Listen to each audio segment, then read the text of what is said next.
עכשיו, אז בזמן אמת תמגנו אותם. לא מסוגלים, תעיפו אותם מהסכנה. לא שולחים חייל לקרב בלי שכפ"ץ, נכון? למה שמים אזרח בחזית בלי מגן? זה המינימום, זה ההבדל בין מדינה לאזרח. לספק לנו ביטחון. כשלתם.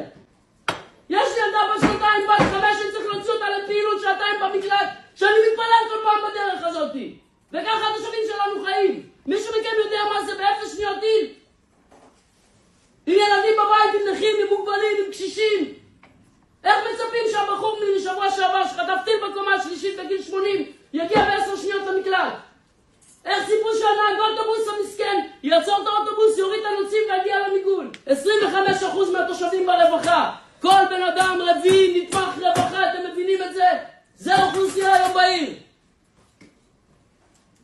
28% מתלמידי א' עד ח' לא יודעים קרוא וכתוב. אני 2 עם בורות בכביש. אני לא מסוגל לתקן אותם, למה? 70,000 איש, היא לא צריכה מרכז רפואי. בואו נמשיך ככה, גם לא יהיו 70.